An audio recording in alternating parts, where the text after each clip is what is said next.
کمی واقع ہو گئی، لوگ ارد گرد اکٹھے تھے، یہ سب قریبی لوگ تھے۔ حضرت امیر معاویہ رضی اللہ تعالیٰ نے لوگوں سے مخاطب کر کے کہا، لوگوں میں اس کھیتی کی طرح ہوں جو کٹنے کے لیے تیار ہو۔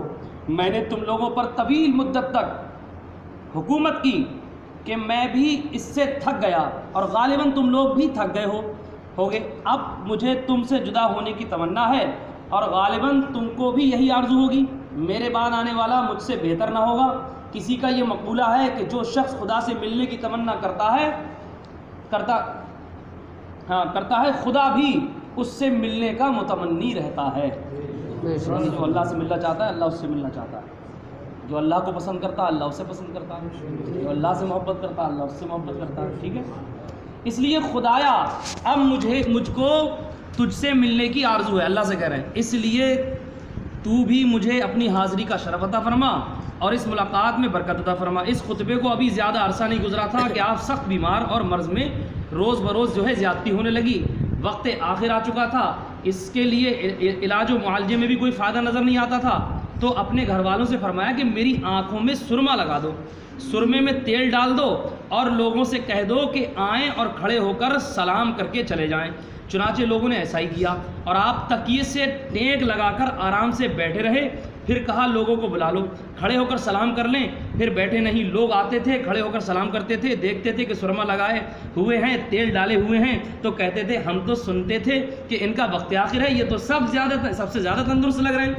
مطلب انہوں نے یہ میسج دینا چاہا کہ لوگ جو میرے ملنے والے ہیں وہ زیادہ پریشان ہوں گے، اس سے بڑھیا سوار سدھار کے جو ہے بڑھال دو، میں ہوں تو مرض الموت میں۔ حضرت امیر معاویہ کی یہ دیکھی فکر دیکھیے آپ، تاکہ لوگوں کو یہ ہے کہ ارے یار ہم تو پریشان سمجھ رہے تھے، یہ تو بہت اچھے خاصے بیٹھے ہیں، بات نہیں کرنے دے رہے تھے کہ ہاں بیٹھے ہوئے ہیں، دیکھیے آپ چاچی کی طرح زیارت کر رہے ہیں، سمجھ رہے ہیں آپ۔ جب سب لوگ باہر چلے گئے، امیر معاویہ رضی اللہ تعالیٰ نے یہ شعر پڑھا، میں نے دشمنوں کے لیے، اس کا ترجمہ کیا ہے، میں نے دشمنوں کے لیے اتنی جرت کی ہے کہ ان کو دکھا دوں کہ حادثات زمانہ سے میں متزلزل نہیں ہوتا، یعنی میرے اندر اتنی قوت ہے کہ مرض موت میں بھی گرفتار ہوں، اب بھی میرے اندر اٹھنے کی طاقت ہے۔ جہاں انسان موت کے پنجے میں آیا، پھر میں نے دیکھا کہ کوئی تعویذ اس کو اثر نہیں کرتا ہے۔ کیا کہہ رہے ہیں؟ جب انسان موت کے پنجے میں آ جاتا ہے تو کوئی تعویذ اثر نہیں کرتا ہے۔ آخری روز کہہ رہا ہے، جس روز حضرت امیر معاویہ رضی اللہ تعالیٰ کا انتقال ہوا، اس دن ان کو تھوک میں خون آنا شروع ہو گیا۔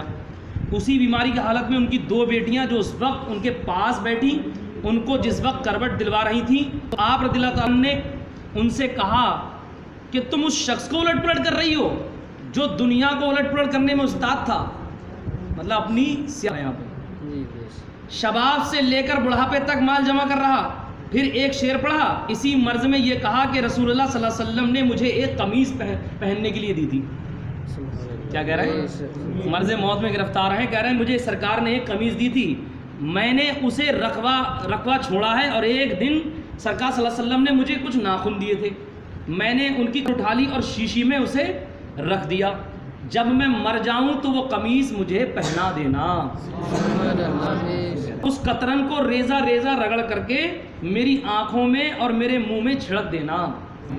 یہاں پر حضرت امیر معاویہ کی سرکار صلی اللہ علیہ وسلم سے اور یہ تبرکات سے محبت دیکھیے آپ، سمجھا؟ امید ہے اس کی برکت سے اللہ مجھ پر رحم کرے گا۔ یہاں بھی ہمارا عقیدہ ثابت ہو گیا کہ جس چیز کو سرکار سے نسبت ہوتی ہے تو اس میں اتنی برکت ہے کہ امیر معاویہ جیسے صحابی کو یہ یقین ہے کہ اللہ تعالیٰ اس کی وجہ سے مجھ پر رحم کرے گا۔ تو اب آپ سوچئے کہ جس کے دل کو، جس کے جسم کو، جس کی روح کو، یعنی اللہ والوں کو اللہ سے نسبت ہو جائے تو ان کے دربار میں جانے سے کیا فائدہ نہیں ملے گا؟ ملے گا۔ آپ یہاں سے ثابت ہو رہا ہے سنیوں کا سننا۔ اب یہ اس کا مطلب اب یہ بھی نہیں ہے کہ آپ مزار پہ جا کے پڑھ رہے ہو نمازیں بھول جاؤ۔ یہاں پہ جو بے نمازی مزار پہ جاتا ہے تو صاحب مزار خود لعنت کرتے ہیں اس کو کہ آ گیا میرے دربار میں بے نمازی، ہے نہیں ہے؟ بتائیے، سمجھ رہے ہیں آپ؟ فرشتوں کی لعنت، اللہ کی لعنت اور صاحب مزار کی لعنت بھی برستی ہے۔ اس لیے پہلے نماز، پھر آپ جائیے یہاں۔ خیر اب ہم یہاں کربلا میں چلیں گے، ابھی بہت جلدی کربلا پہنچنے والے ہیں ہم لوگ، پہنچیں گے نا؟ یا پیاس گرمی لگ رہی ہے آپ کو؟ کربلا سے زیادہ تو نہیں ہے یہاں، پنکھے چل رہے ہیں بہت زبردست، اے سی بھی چل رہی ہے، آپ سوچیے ذرا، اور ذرا کربلا کا منظر اپنے ذہن میں ابھی آئے گا، دیکھیں گے آپ۔ ایک شعر انہوں نے پڑھا، اب مال کے بارے میں وصیت کر رہے ہیں، کہہ رہے ہیں اس کے بعد بے ہوشی طاری ہو گئی، اسی اس میں ان پر بے ہوشی طاری ہو گئی، پھر کچھ ہوش آیا تو کہا جو لوگ موجود تھے ان سے کہا کہ اللہ تعالیٰ سے ڈرتے رہو. مرنے سے پہلے کیا کہہ رہے ہیں؟ اللہ تعالیٰ سے ڈرتے رہو. جو کوئی اس سے ڈرتا ہے اللہ تعالیٰ اس کو محفوظ رکھتا ہے. اور کوئی خدا سے نہیں ڈرتا اسے کوئی بچا نہیں سکتا. اگر جو خدا سے نہیں ڈرتا تو کوئی اسے بچا نہیں سکتا. سمجھ رہے ہیں آپ؟ اس کے بعد اسی حالت میں ان کا انتقال ہو گیا. کہہ رہے حالات استحضار میں امیر معاویہ رضی اللہ عنہ نے آدھے مال کو بیت المال میں بھیجنے کی وصیت کی تھی. اس سے یہ مطلب تھا کہ باقی مال پاک ہو جائے گا. اس لیے حضرت عمر رضی اللہ تعالیٰ عنہ اپنے زمانے کے عاملوں کا آدھا مال بانٹ لیا کرتے تھے. حضرت امیر معاویہ کا انتقال یہ 54 ہجری میں انتقال ہو گیا. اب اس کے بعد یزید تخت نشین ہوگا. سمجھ رہے ہیں آپ؟ کہاں سے ہم شروع ہوئے تھے؟ حضرت عثمان غنی کا انتقال بتایا, حضرت عمر رضی اللہ عنہ کی شہادت بتائی, اس کے بعد حضرت عمر اور حضرت عثمان کے بعد حضرت علی رضی اللہ تعالیٰ عنہ, اور حضرت علی کے بعد حضرت امام حسن رضی اللہ تعالیٰ عنہ, حضرت امام حسن کے بعد یہ حضرت امام حسن نے حضرت امیر معاویہ کی بیعت اور خلافت قبول کر لی. اب ان کا بھی انتقال ہو گیا. ادھر امام حسن کو بھی زہر دے کر کے انتقال کر دیا گیا. اب بات آتی ہے یزید کی اور امام حسین کی. ٹھیک ہے, یہاں سے شروع. پڑھے کلمہ شریف. کہہ رہے ہیں 60 ہجری میں امیر معاویہ رضی اللہ تعالیٰ عنہ کے انتقال کے بعد یزید تخت حکومت پر بیٹھا. اہل شام نے یزید سے بیعت کی. اس کے بعد اس کو اس بات کی فکر ہوئی کہ جن لوگوں نے اس کی بیعت نہیں کی ہے اس سے بیعت کیسے لی جائے. یزید نے اس مقصد کے لیے اطراف و جوانب میں خطوط بھیجے. اس ضمن میں اس نے مدینہ طیبہ کے عامل یعنی عمل کرنے والے, وہی گورنر سمجھ لیجئے, عامل ولید بن عتبہ ابو سفیان کو بھی خط لکھا کہ ہر خاص و عام سے میری بیعت لے لو. یزید نے ولید بن عتبہ کو تحریر کیا. کیا تحریر کیا؟ خط سنیے. بسم اللہ الرحمن الرحیم. کیا کہہ رہا ہے یزید؟ امیر المومنین. یزید کی طرف سے خود کہہ رہا ہے کہ میں امیر المومنین ہوں. امیر المومنین یزید کی طرف سے ولید بن عتبہ کو معلوم ہو, ولید بن عتبہ یعنی جو مدینے کے حاکم تھے, معلوم ہو کہ معاویہ رضی اللہ تعالیٰ عنہ خدا کے بندوں میں سے ایک نیک بندے تھے. خدا نے ان کو کرامت اور خلافت عطا کی, حکومت سے سرفراز کیا تھا. جتنی عمر ان کی لکھی ہوئی تھی اس وقت تک وہ زندہ رہے. جب مدت تمام ہو گئی تو وہ فوت ہو گئے. اللہ ان پر رحم کرے, زندگی بھر لائق ستائش رہے اور نیکوکار اور پرہیزگار ہو کر مرے. والسلام. ایک اور رک لکھا, ایک اور جو مطلب برق تھا, ایک برق میں کیا لکھا تھا اس نے, یزید نے, کہ حسین رضی اللہ تعالیٰ عنہ, عبداللہ بن عمر رضی اللہ تعالیٰ عنہ اور عبداللہ بن زبیر رضی اللہ تعالیٰ عنہ سے بیعت لینے میں تشدد کرو. یزید کیا کہہ رہا ہے؟ زبردستی ان سے بیعت لو. حالانکہ مرنے سے پہلے امیر معاویہ رضی اللہ تعالیٰ عنہ کہہ گئے تھے کہ اہل بیت سے کوئی زبردستی مت کرنا. وصیت میں کہا تھا, نہیں کہا تھا؟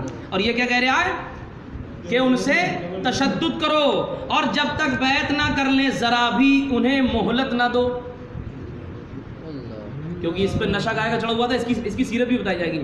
ولید بن عتبہ کی گھبراہٹ, جو مدینے کے عامل تھے جن کے پاس خط پہنچا, وہ گھبرائے کہ یار میں کیسے کر کے امام حسین کے پاس جاؤں گا, کیسے کر کے ان سے کہوں گا کہ یزید ایسے ایسے کہہ رہا ہے, وہ تمہیں اس کی خلافت قبول کرنا پڑے گی. دیکھیے خط کا مضمون پڑھ کر ولید بن عتبہ پریشان سا ہوا, کیونکہ خط میں جن شخصیات سے زبردستی بیعت لینے کا اسے حکم دیا گیا تھا وہ بڑی جید شخصیات تھیں. اور ولید بن عتبہ یہ بات بھی بخوب جانتا تھا کہ وہ شخصیات کبھی بھی یزید کی بیعت نہیں کریں گی. یعنی عبداللہ بن زبیر, عبداللہ بن عمر, یہ ایسے صحابی رسول تھے کہ مر تو سکتے ہیں لیکن یزید کی بیعت نہیں کریں گے. ان کو پتا تھا, کہ ان کو مدینے کے گورنر کو یہ پتا تھا. معاملے کی نزاکت کو محسوس کرتے ہوئے اس نے ضروری سمجھا کہ مدینہ طیبہ کے سابق گورنر مروان بن حکم سے اس بارے میں مشورہ کر لیا جائے.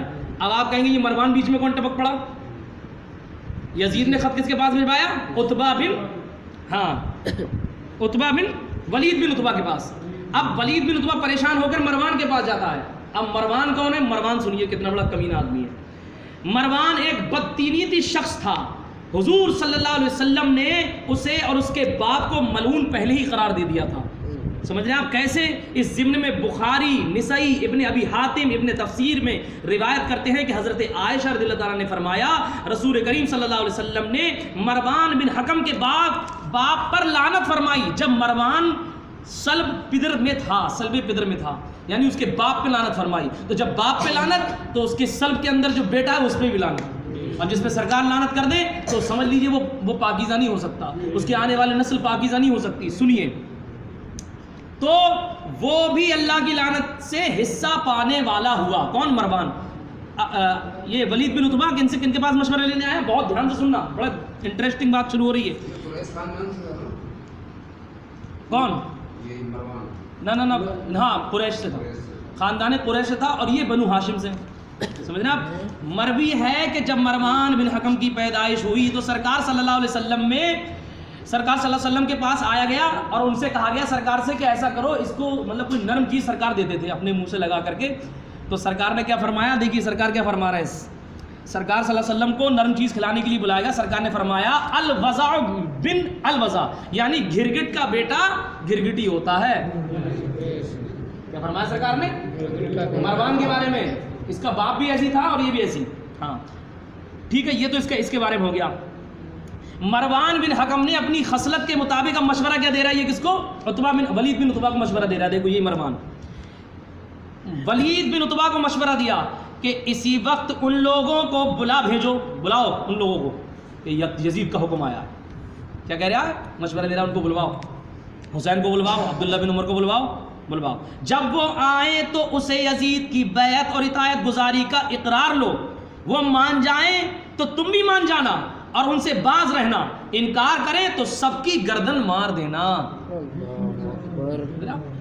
یہ فساد پھیلا رہا ہے, دیکھو مدینے میں بیٹھ گئے. کون؟ مروان مشورہ دے رہا ہے ولید بن عتبہ کو. ہاں سنیے, گورنر تو انہوں نے امیر معاویہ نے بنایا ہوگا. ہاں بنایا تھا. تو ان کو تو یہ معلوم ہوگا کہ حضور صلی اللہ علیہ وسلم نے ان کے بارے میں اس طریقے کی الفاظ کہے ہیں, تو ان گورنر کیسے بنا دیا؟ مطلب ان کے بارے میں پتا تھا سرکار صلی اللہ علیہ وسلم کے بارے میں؟ تو معلوم نہیں ہوگا کیونکہ آپ صحابہ نہیں, تو وہ اور مروان ہوں گے, یہ مروان نہیں ہوگا. یا اس میں کوئی اختلاف ہوگا؟ پھر روایتوں میں بھی اختلاف ہوتا ہے نا, کہ اگر ہو سکتا ہے بعد میں یہ حدیث پتہ چلی ہو. جیسے اب امیر معاویہ باہر رہے ہیں زیادہ تر, ان کا یہ روایت ان تک نہ پہنچی ہو. اس نے اپنا کیریکٹر منوانے کے لیے ان تک جو ہے شہرہ کر دیا ہو کہ وہ مروان بہت تیز آدمی ہے. انہوں نے بغیر کچھ سوچے سمجھے یہاں پہ کہہ دیا ہو. ان کے بعد اس کی حقیقت جب پتہ چل گئی ہوئی تو کسی بھی صحابی رسول کو یہ گوارا نہیں ہوگا کہ مروان کو منا دیتے. کیونکہ ایسا تھا کہ پہلے کتابیں تو تھی نہیں, آپ سے سن لیا تو پتہ چل گئی, ان سے سن لیا تب پتہ چل گئی. اب وہ رہ رہے دور, ان تک خبر پہنچی یا نہیں پہنچی, ایسا بھی ہو سکتا ہے. ہمیں یہاں پازیٹیو تھنکنگ رکھنا ہے کہ اب یہاں پہ یہ کہیں گے کہ حضرت امیر معاویہ کو مروان کے بارے میں معلوم نہیں تھا. ٹھیک ہے, ہاں بات یہاں تک سمجھ گیا. کلمہ شریف پڑھیں. مروان ولید بن عتبہ کو مشورہ دے رہا ہے کہ جب مان جائیں تو مان جانا, اور اگر نہیں مانے تو سب کی گردن مار دینا. ان کو معاویہ رضی اللہ تعالیٰ عنہ کے مرنے کی خبر نہ پہنچنے پائے. یہ مت بتانا کہ معاویہ چلے گئے. اگر انہیں یہ بات معلوم ہو جائے گی کہ معاویہ رضی اللہ تعالیٰ عنہ انتقال کر گئے تو ان میں سے ہر شخص کسی طرف اٹھ کھڑا ہوگا اور مقابلہ کمر کا جو ہے کمر بند ہوگا. کس کی بات ہے؟ باتیں نہ کریں. اور کیا معلوم کہ لوگوں کو اپنی اطاعت پر آمادہ کریں. لیکن ابن عمر رضی اللہ تعالیٰ عنہ کو تو میں نہیں سمجھتا کہ جدال اور قتال کو پسند کریں گے. حکومت کی ان کی خواہش ہو, ہاں بے مانگے یہ حکومت ان کے سر ڈال دی جائے تو بات تو اور بات ہے. مطلب یہ چڑھا رہا سب طرف سے. اس نے دو باتیں کہیں, یا تو امام حسین بیعت کریں, جلدی سے بلاؤ ان کو, نہیں مانا تو سب کو قتل کر دو. اور جو عبداللہ بن عمر ہیں وہ تو شاید تم جب انہیں حکومت وغیرہ کا لالچ دو گے تو وہ مان جائیں گے. یہ بات انہوں نے کہی. اب امام حسین رضی اللہ تعالیٰ عنہ اور ولید بن عتبہ, اب بلائے گا یہ. مروان بن حکم کے مشورے پر عمل کرتے ہوئے ولید بن عتبہ نے حضرت عبداللہ بن عمر رضی اللہ تعالیٰ عنہ عبداللہ بن عمر بن عثمان رضی اللہ تعالیٰ عنہ کو, جو کہ اس وقت کم عمر نوجوان تھے, دونوں شخصیات کو بلانے کی غرض سے بھیجا. انہوں نے مسجد میں ان دونوں کو پایا, وہ بیٹھے ہوئے تھے کہ انہوں نے آ کر کہا کہ امیر نے آپ کو طلب کیا ہے. وقت یہ ایسا تھا کہ ولید اس وقت لوگوں سے نہیں ملتا تھا, نہ یہ دونوں حضرات کبھی ایسے وقت بھی ملنے جایا کرتے تھے. دونوں نے یہ جواب دیا, تم جاؤ ہم ابھی آتے ہیں. عبداللہ بن زبیر رضی اللہ تعالیٰ نے امام حسین رضی اللہ تعالیٰ سے پوچھا کہ اس وقت ولید تو کسی سے ملتا نہیں ہے, یہ وقت تو ولید کے ملنے کا ہے نہیں جو بلا رہا وہ, بتاؤ کیوں ہم لوگوں کو کیوں بلایا ہے؟ امام حسین رضی اللہ تعالیٰ نے کہا میں سمجھتا ہوں کہ امیر معاویہ رضی اللہ تعالیٰ عنہ کا انتقال ہو گیا ہے۔ امام حسین کی دیکھیے آپ کہتے نا اس کو اب کرم کہہ لیجئے یا تبکہ کہہ لیجئے، کچھ بھی کہہ سکتے ہیں آپ، لیکن ان کا اندازہ، یہ اندازہ کہیں گے ان کی فکر، ہم کو اس لیے بھیجا ہے کہ اس خبر کے ظاہر ہونے سے پہلے ہی بیعت کے لیے ہم پر مواخذہ کریں۔ ابن زبیر رضی اللہ تعالیٰ نے کہا میں بھی یہی سمجھتا ہوں، پھر پوچھا آپ پر ان لوگوں کو روک دوں گا اور خود اس کے پاس جاؤں گا۔ وہ کہہ رہے ہیں آپ کو روک دوں گا، میں خود اس کے پاس جاؤں گا۔ ابن زبیر رضی اللہ تعالیٰ نے کہا اگر آپ اس کے پاس گئے تو مجھے آپ کی جان کا اندیشہ ہوتا ہے۔ ایسا بھی ہو سکتا ہے، دیکھیں ایسا بھی ہو سکتا ہے کہ یہاں معاملہ خراب ہو۔ امام حسین رضی اللہ تعالیٰ نے کہا میں اس طرح جاؤں گا کہ نکل بھی سکوں، یہ کہہ کر اٹھ کھڑے ہوئے اور اپنے خادموں کو ساتھ لے کر چلے، ولید کے دروازے پر پہنچے تو ساتھ کے لوگوں سے کہا کہ میں اندر جاتا ہوں، اگر میں تم کو پکاروں یا تم سنو کہ ولید نے آواز بلند کی تو سب کے سب اندر چلے آنا، کیونکہ دھوکے باز تھا، سمجھ رہے ہیں آپ، نہیں تو جب تک میں باہر نہ آؤں اپنی جگہ پر موجود رہنا، یہ کہہ کر داخل ہوئے اور چلے آنا، یہ کہہ کر داخل ہوئے اور السلام علیکم یا امیر کہا۔ مروان ان کے پاس بیٹھا ہوا تھا، ولید بن عتبہ کے پاس وہی مروان بیٹھا ہوا تھا، سمجھ رہے ہیں آپ۔ امام حسین رضی اللہ تعالیٰ نے حضرت امیر معاویہ کی وفات سے انجان ہو کر کہا میل رکھنا ترک ملاقات سے بہتر ہے، اللہ نے تم دونوں اشخاص میں صلح کرا دی۔ دونوں نے اس بات کا کچھ جواب نہ دیا۔ امام حسین رضی اللہ تعالیٰ عنہ آ کر بیٹھ گئے تو ولید نے خط پڑھ کر سنایا، امیر معاویہ رضی اللہ تعالیٰ عنہ کے انتقال کی خبر اور یزید کی بیعت کا طلب کرنا اس میں لکھا ہوا تھا۔ یعنی یہ دونوں بیٹھے ہوئے تھے، ان کے سامنے اب انہوں نے پڑھ کے وہی خط جو آیا تھا وہ پڑھ کے سنایا، امام حسین رضی اللہ تعالیٰ عنہ کا انکار۔ کیسے مان جائیں گے یار؟ اب سنیں آپ، امام حسین رضی اللہ تعالیٰ عنہ نے انا للہ و انا الیہ راجعون پڑھ کر فرمایا اللہ تعالیٰ معاویہ رضی اللہ تعالیٰ عنہ پر رحم کرے، لیکن مجھ جیسا شخص خفیہ طور پر بیعت نہیں کر سکتا، آپ اس مقصد کے لیے عام لوگوں کو جمع کیجئے، میں بھی ان کے ساتھ آؤں گا، جو سب کی رائے ہوگی وہی کیا جائے گا۔ امام حسین کہہ رہے ہیں ولید کا مزاج امن پسند تھا، کہنے لگا بسم اللہ آپ تشریف لے جائیے، سب لوگوں کے مجمع ہی میں ہم سب سے ملیے گا۔ مروان بول اٹھا اگر اس وقت بغیر بات کیے یہ تمہارے پاس سے چلے گئے تو واللہ پھر جب تک کہ تم میں اور ان میں بشدت کچھ تو خون نہ ہوا اس طرح تمہارے قابو میں یہ نہ آ پائیں گے۔ مروان وہیں بیٹھے بیٹھے بولے دیکھا یہ چلے گا اٹھ کر کے تو معاملہ ہی خراب ہو جائے گا، اب تو پھر لڑائی ہوں گی، سمجھ رہے ہیں آپ، یہیں پہ فیصلہ ہونا چاہیے، اکیلے میں بات کرنے سے معاملہ بنتا ہے، سب کے سامنے بات کرو گے تو لڑائی پھیل جائے گی۔ مروان دیکھو کیسی پٹی پڑھا رہے ہیں، سمجھ رہے ہیں آپ، اس شخص کو قید کر لو۔ اللہ اللہ کتنی ہمت بڑھ گئی اس کی، کیونکہ فرمان مودی جی کا تھا، مودی کو کہہ سکتے ہیں اس کو اس وقت کا ظالم، ہاں کہہ رہے ہیں اس کو قید کر لو، تمہارے پاس سے نہ نکلنے پائے، بیعت کرے تو کرے نہیں تو اس کی گردن مارو۔ امام حسین رضی اللہ تعالیٰ عنہ اٹھ کھڑے ہوئے اور کہا ابن زرقا کیا تو مجھے قتل کرے گا یا یہ قتل کرے گا؟ واللہ تو نے جھوٹ کہا۔ یہ کہہ کر نکلتے ہوئے چلے گئے اور اپنے انصار میں آ گئے اور سب کو ساتھ لیے ہوئے اپنے گھر تشریف لے گئے۔ امام حسین رضی اللہ تعالیٰ عنہ کے جانے کے بعد مروان بن حکم نے ولید بن عتبہ سے کہا افسوس تم نے میری بات نہ مانی اور حسین رضی اللہ تعالیٰ عنہ کو جانے دیا، اب جب تک تمہارے اور ان کے درمیان اچھی طرح خوریزی نہ ہوگی تب تک اس پر قابو نہیں پا سکتے۔ کس کو امام حسین کے ساتھ بھی لوگ بہت تھے، یہ کہہ رہے آگے تم پہلے ہی ان کو قید کر لیتے۔ ولید نے جواب دیا تم مجھے ایسا مشورہ دیتے تھے کہ جس میں میرے دین کی تباہی تھی۔ یہ تھوڑا سمجھدار ہے، دیکھیے آپ، تم مشورہ ان کے قتل کا دے رہے ہو جو شہزادہ رسول ہے، جن کی رگوں میں فاطمہ کا خون دوڑ رہا ہے، ان کے قتل کا مشورہ دے رہا میرے دین کی تباہی ہے۔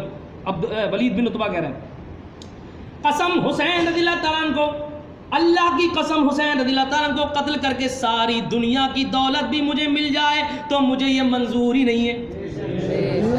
بڑے افسوس کی بات ہے کہ تم چاہتے ہو کہ میں حسین رضی اللہ تعالیٰ عنہ کو قتل کر دوں۔ اللہ کی قسم روز محشر جس شخص سے حسین رضی اللہ تعالیٰ عنہ کے خون کا مطالبہ کیا جائے وہ بڑے نقصان میں رہے گا۔ اگر کسی سے پوچھ لیا قیامت کے دن کہ حسین کا قتل کس نے کیا ادھر کو آئے، اس وقت کیا جواب دوں گا؟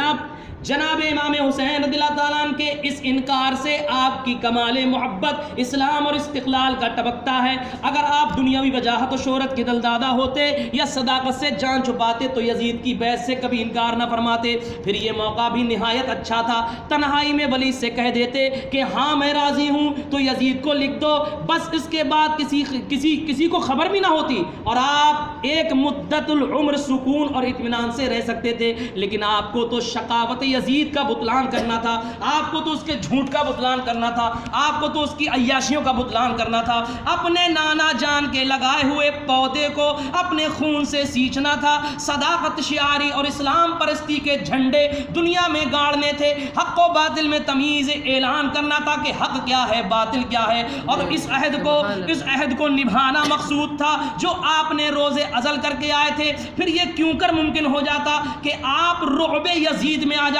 اس کے ڈراوے دھمکاوے میں آ جاتے, یا تو دنیا کی جاہ پرستیاں اور چند روز کی زندگی ناپیدار اور خوشیاں آپ کے دل پر قبضہ کر لیتی. یہ کیوں کر ہو سکتا تھا کہ آپ اپنی جان کے خوف سے اپنی خاندانی صداقت اور حق گوئی پر پانی پھیر دیتے. یعنی ایک طرف آپ کی جان جا رہی ہے, ایک طرف آپ کی خاندان کی عزتیں داؤں پر لگی ہوئی ہے, لیکن ایک طرف سرکار کے دین کی عظمت کی بات ہے.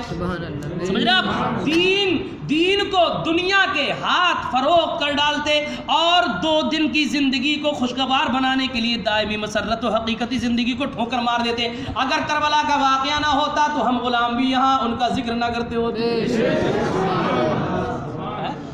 یہ قربانی کی بات تو ہے, یہ حق کی بات تو ہے. سنیں, آپ اس رسول کے نواسے تھے جس نے کبھی صداقت پر کذب بیانی کو ترجیح نہ دی, جس نے اہل قریش کے عہد استبداد میں ہمیشہ حریت کو اپنا شعار رکھا, نہایت جرت سے تبلیغ اسلام پر کمر بستہ رہے, اور جس نے اپنے خاندان کے بزرگوں کے سامنے ہمیشہ اعلان حق کرنے میں جرت و ہمت سے کام لیا.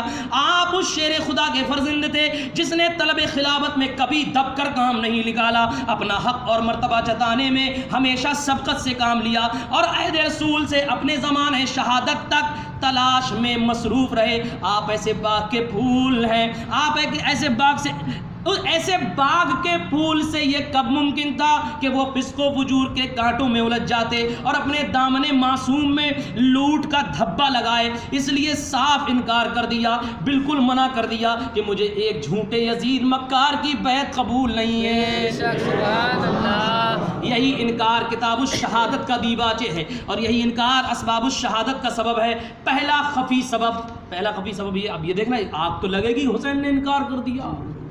چرا سے چند صحابہ ہیں, مدینے کے چند لوگ حسین کے ساتھ ہیں, لیکن اتنا بڑا چیلنج کہ حسین نے یزید کا حکم جو امیر المومنین فرضی بنا بیٹھا تھا اس کا حکم ماننے سے انکار کر دیا. تو یزید کو آگ تو لگنی تھی. اور پھر یزید کے آستین کے سانپ بھی بڑے بڑے زہریلے بیٹھے تھے, وہ بھی چڑھا رہے تھے, ان کو قتل کرا دو, اس کو مروا دو, حکومت تیری ہو جائے گی, شہرت تیری ہو جائے گی, تیرے ڈنکے بجیں گے. ایک سے ایک بڑا چڑھانے والا تھا نہیں تھا؟ جی بالکل. اب بھی تو چڑھاتے ہیں, کام بننے والا ہوتا ہے اس کو اڑوانے کی کوشش کرتے ہیں. تو اب بھی یزیدی تو نہیں ہے لیکن یزیدی صفت کے لوگ موجود ہیں. یزیدی تو نہیں ہے لیکن یزیدی صفت جو جھوٹ کا ساتھ دے, جو مکاری کا ساتھ دے, یہ تو مسئلہ ہے. حضرت عبداللہ بن زبیر رضی اللہ تعالیٰ عنہ کا معاملہ, حاکم مدینہ ولید بن عتبہ نے یزید کی بیعت کرنے کی غرض سے حضرت عبداللہ بن زبیر رضی اللہ تعالیٰ عنہ کو بلوا بھیجا. پہلے حسین کو بھیجا, پھر انہوں نے بھی انکار کر دیا.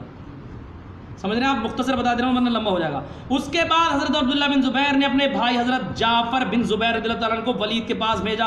انہوں نے جا کر کہا, اللہ کے واسطے عبداللہ رضی اللہ تعالیٰ عنہ کو بلانے کے معاملے میں اس قدر اصرار اور سختی نہ کریں. آپ نے مسلسل مختلف لوگوں کو بھیج کر انہیں فکر مند اور خائف کر دیا. انشاءاللہ تعالیٰ صبح کے وقت وہ آپ کے پاس آ جائیں گے. آپ اپنے آدمیوں کو حکم دیں کہ وہ ہمارے گھر سے چلے جائیں. اس پر ولید نے اپنے آدمیوں کو واپس بلا لیا. یعنی کیا کیا تھا اس نے, جب عبداللہ بن عمر نہیں آئے تو ان کے گھر کا گھیراؤ کر دیا. کتنی سختی ہو رہی کہ زبردستی, ارے یار ہم نہیں مانتے اس کو. بادشاہ جیسے آج کہہ رہے نہیں کہہ رہے مودی کی جے جے کار کو جیسے جے شری رام کا نعرہ لگواتے ہیں, لگوا رہے ہیں. ابھی کانپور میں ایک بندے کو مارا, زبردستی ہوتا ہے, زبردستی نہیں ہوتا. جب خواجہ کا کرم ہوتا ہے تو پنڈت لوگ کلمہ پڑھتے ہیں, زبردستی نہیں ہوتا.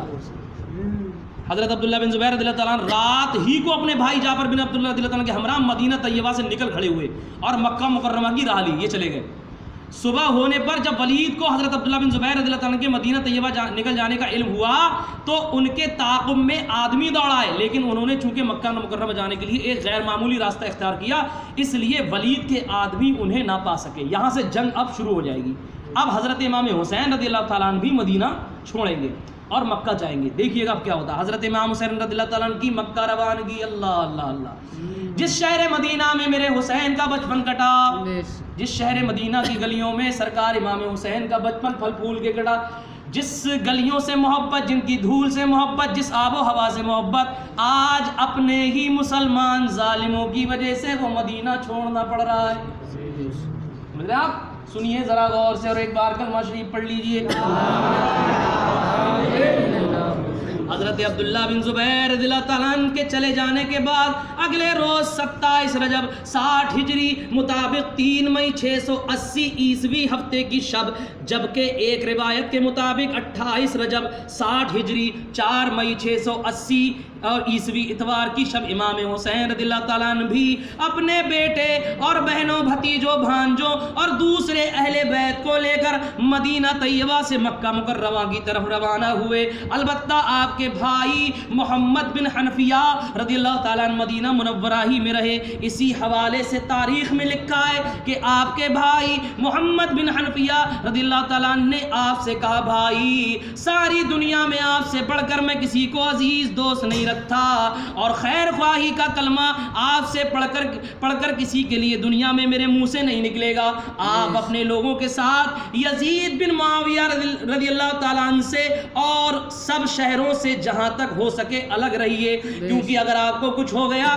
تو یہ مجھے ہرگز برداشت نہیں ہوگا۔ اپنے قاصدوں کو لوگوں کے پاس بھیجیے کہ وہ آپ سے بیعت کریں، یعنی وہ یزید ایک طرف ظالموں کی بیعت کر رہا ہے، جابروں کی بیعت کر رہا ہے، ادھر آپ بھی اپنے لوگوں کی بیعت لینے پر لوگوں کو جو ہے خط بھیجنا شروع کر دیجئے۔ یہ کون دے رہے ہیں؟ یہ حضرت امام حسین کے بھائی محمد بن حنفیہ مشورہ دے رہے ہیں۔ اگر لوگ آپ سے بیعت کر لیں تو خدا کا لاکھ لاکھ شکر ہے، اگر کسی دوسرے کی بیعت پر متفق ہو جائیں تو اس میں آپ کے دین، عقل اور منوت فضل کو اللہ تعالیٰ کوئی ضرر نہیں پہنچنے دے گا۔ یعنی اگر کوئی سردار بنے گا، کوئی خلیفہ بنے گا تو وہ آپ کے مشورے پہ بنے گا، یا اگر لوگ چاہیں گے تو آپ کو بنا دیں گے۔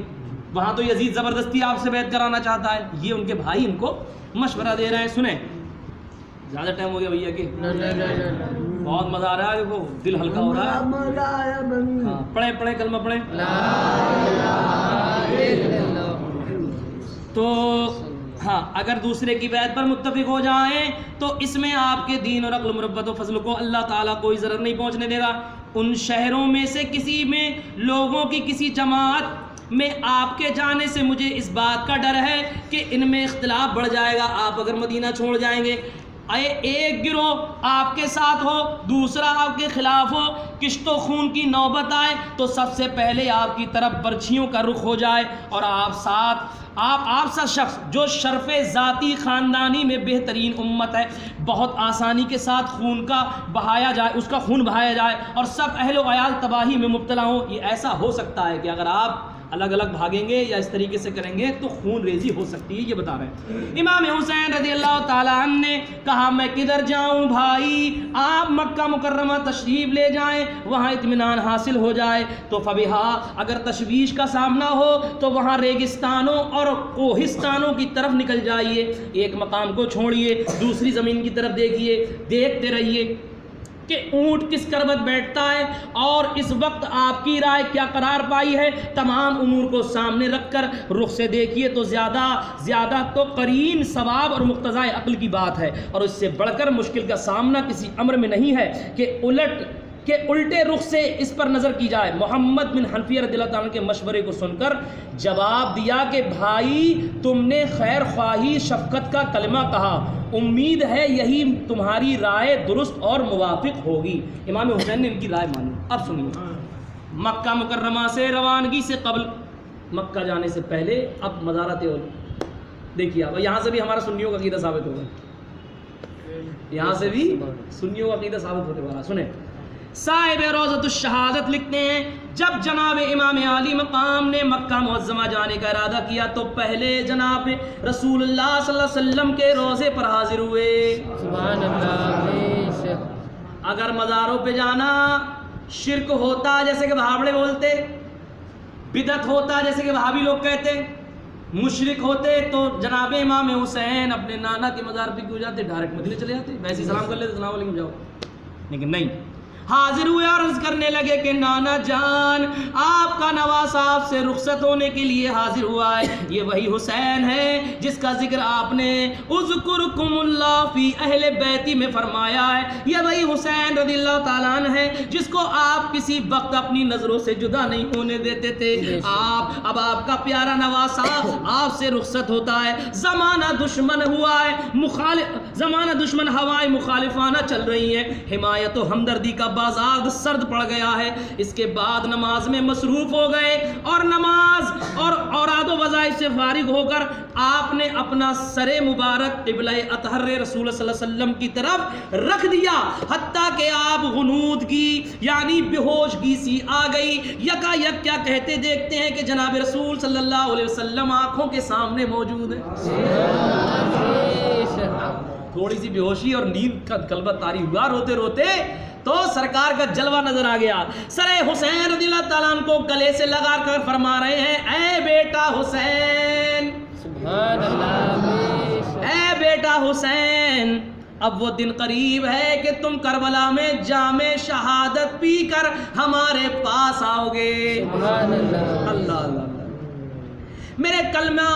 میرا کلمہ پڑھنے والے تمہیں طرح طرح کی تکلیفیں دیں گے، ستائیں گے، ترسائیں گے، اور پھر میری ہی شفاعت کے قیامت کے دن امیدوار بھی ہوں گے. اے حسین رضی اللہ تعالیٰ عنہ، قسم ہے رب العزت کی، میں ہرگز ان کی شفاعت نہیں کروں گا. آقا نے تو فرما دیا نا، جو حسین سے محبت کرے گا میں اس سے محبت کروں گا، جو میرے اہل بیت سے پیار نہیں کرے گا میں اس سے پیار نہیں کروں گا. سنیں میرے آقا فرما رہے ہیں اے حسین رضی اللہ تعالیٰ تمہارے باپ ماں اور بھائی سب میرے پاس آ گئے ہیں. اب وہ تمہارے دیدار کے آرزو مند ہیں، یعنی جنت میں تمہارے لیے بڑے بڑے مدارج مرتبے رکھے گئے ہیں جو بغیر جام شہادت پیے نصیب نہیں ہو سکتے. اس لیے یہ کام اور یہ مرتبہ پانے کے لیے شہادت پانا ضروری ہے. اس لیے صبر و سکون کے ساتھ زندگی کے چند روز گزار دو اور جلد تر ہمارے پاس آ جاؤ. گلے لگا کر کے سرکار نے سمجھا. اب صبر دینے والا جب سرکار ہو تو سوچئے صابر کیوں نہیں میرے امام حسین. آنکھ کھلی تو جناب امام حسین رضی اللہ تعالیٰ زار زار رونے لگے اور عرض کرنے لگے کہ اے نانا جان، آخر آپ کے مظلوم نواسے نے کیا خطا کی ہے کہ اس پر یہ ستم توڑے جائیں گے. عرض کی اس طرح کے کلمات فرماتے ہوئے آپ روضہ منور سے رخصت ہوئے، روضہ رسول صلی اللہ علیہ وسلم سے رخصت ہو کر حضرت امام حسین رضی اللہ تعالیٰ اپنی والدہ ماجدہ سیدہ فاطمہ الزہرا کی قبر شریف پر تشریف لائے اور عرض کی اماں جان اپنے حسین رضی اللہ تعالیٰ عنہ کا سلام لو، جو آج مدینہ طیبہ سے رخصت ہو رہا ہے. حضرت امام حسین رضی اللہ تعالیٰ عنہ اس کے بعد اہل و عیال کے ہمراہ مکہ مکرمہ کی طرف روانہ ہو گئے. اثناء راہ میں یعنی راستے میں ایک مقام پر حضرت عبداللہ بن متی سے ملاقات ہوئی. انہوں نے آپ کو میں اہل و عیال مدینہ منورہ جاتے دیکھ کر پوچھا میں آپ پر فدا ہوں، آپ کہاں تشریف لے جا رہے ہیں؟ آپ نے فرمایا فی الحال تو مکہ مکرمہ جا رہا ہوں. عبداللہ نے کہا اللہ آپ کو خیر و عافیت سے رکھے اور ہمیں آپ پر فدا کرے. جب آپ مکہ پہنچ جائیں تو کوفہ کا ارادہ ہرگز نہ فرمائیں کیونکہ وہ ایک منحوس شہر ہے. راستے میں ایک صحابی ملاقات ہوتی ہے تو وہ آگاہ کرتے ہیں کہ آپ جب مکہ تو جا رہے ہیں کیونکہ آپ نے اپنا وطن چھوڑ دیا، آپ جگہ جگہ آپ جائیں گے تو کوفہ مت جانا. کوفہ کیا ہے؟ کیا بتایا؟ منحوس شہر ہے. وہیں آپ کے والد ماجد شہید ہوئے اور وہیں آپ کے برادر معظم امام حسن رضی اللہ تعالیٰ عنہ کو بے یار و مددگار چھوڑ دیا گیا اور ان پر نیزوں کا وار کیا گیا. وہی نیزوں کے وار کیے گئے اور جان جاتے جاتے بچی. آپ حرم محترم مکہ مکرمہ ہی میں رہیے، آپ مکے میں رہیے گا. آپ عرب کے سردار ہیں، اہل حجاز آپ کے برابر کسی کو نہیں سمجھتے. ہر طرف سے لوگ آپ کے پاس آئیں گے، میرے چچا اور میرے ماموں آپ پر نثار ہوں، آپ حرم کعبہ کو ہرگز نہ چھوڑنا، خدا کی قسم اگر نصیب دشمناں آپ پر کوئی آنچ آئی تو ہم سب غلام بنا ڈالے جائیں گے، یعنی ہم آگے آ جائیں گے اور آپ کے ساتھ جو ہے آپ کا ساتھ دیں گے۔ جب آپ مکہ مکرمہ میں داخل ہوئے تو یہ آیت پڑھی، وَلَمَّا تَوَجَّهَ تَلْقَاءَ مَدْيَنَ قَالَ عِيسَى رَبِّي، یہ حافظ صاحب کدھر گئے؟ کون سی آیت ہے بھائی؟ حافظ صاحب نہیں ہے؟ پڑھیں کلمہ پڑھیں۔ یہ ذکر حسین کی برکت ہے، مجھے لگ رہا ہے کہ صرف ابھی 15 منٹ ہوئے ہوں گے، پون گھنٹہ ہو گیا لیکن پتہ ہی نہیں چل رہا جناب۔ ذکر حسین کی برکتیں ہیں، اب ایڑو اوڑو مت زیادہ، تھوڑی دیر اور سن لو، ذرا محبت سے بولو سبحان اللہ جناب۔ حاکم مدینہ ولید نے یہ تمام واقعات و حالات یزید کو لکھ کر کے بھیج دیے کہ عبداللہ بن عمر بھی چلے گئے، میری بات کسی نے نہیں مانی، ایسا ایسا ہوا، اور اب حسین بھی مدینہ چھوڑ کر کے مکہ، یہ ساری باتیں لکھ کر کے انہوں نے بھیج دی یزید۔ سنیں آپ، اس نے پھر ایک دوسرا فرمان ولید کے نام بھیجا کہ ان لوگوں کو تلاش کر کے پھر دعوت بیعت دے اور مجبور کر، اگر نہ مانے تو حسین ابن علی رضی اللہ عنہ کا سر کاٹ کر بھیج دے۔ ہاں، جب یزید نے یہ پیام بھیجا تو ولید دیکھتے ہی کہا لا حول ولا قوت الا باللہ، ایمان جاگ گیا جناب۔ اگر یزید ساری دنیا کی بادشاہت دینے کی طاقت رکھتا ہو اور مجھ سے وعدہ کرے تو میں ایسا گناہ ہرگز نہیں کروں گا۔ اس کے بعد یزید نے رمضان المبارک 60 ہجری میں ولید بن عتبہ کو مدینہ طیبہ کے حاکم کے عہدے سے معزول کر دیا۔ بات ہی نہیں مانی، سمجھ رہے ہیں آپ؟ اہل کوفہ کے بلاوے، اب کوفے والے خط بھجوائیں گے امام حسین کے پاس، کہہ رہے حضرت آ جائیے آئیے، اور ادھر انہوں نے منع کر دیا تھا کہ ادھر کوفہ مت جانا، کوفہ کے لوگ جو ہے نا سامنے تو تمہارے ہاں حضرت ہم تو ارے کٹ جائیں گے مر جائیں گے، لیکن جب مصیبت کا وقت آ کے پڑے گا تو ایک نہیں دکھے گا، بس یہی ہوگا۔ اہل کوفہ کے بلاوے آئیں گے، ایسی ایسی باتیں آئیں گی، پھر امام حسین مسلم بن عقیل کو بھیجیں گے جو حضرت امام حسین کے بھائی، اور ان کے 2 شہزادے جائیں گے، تو جب دیکھیں گے تو وہ کہیں گے یار یہاں تو سب ہرا ہرا ماحول ہے، وہ خط لکھ کے امام حسین کو بھیج دیں گے، ادھر یزید کی پوری فوج یہاں پہ آ کر کے مسلم بن عقیل کو قتل کر دے گی۔ یہ ذرا تفصیل سے سنیں گے تو بڑا مزہ آئے گا، ٹھیک ہے؟ چلو خیر یہی تک رہنے دیتے ہیں، کل اہل کوفہ کے بلاوے، اب آپ کربلا چلیں گے، ٹھیک ہے؟ کوفہ پہلے پہنچو، پھر کوفہ سے کربلا، 1 2 3 4 5 6 6 صفحے پڑیں گے اسے۔ کوفہ سے کربلا کا کتنا فاصلہ ہوگا؟ ارے آپ کو لاؤ کوفہ ذرا کلر ڈالنا، اس میں میپ کھولو گا، اس میں جو ہے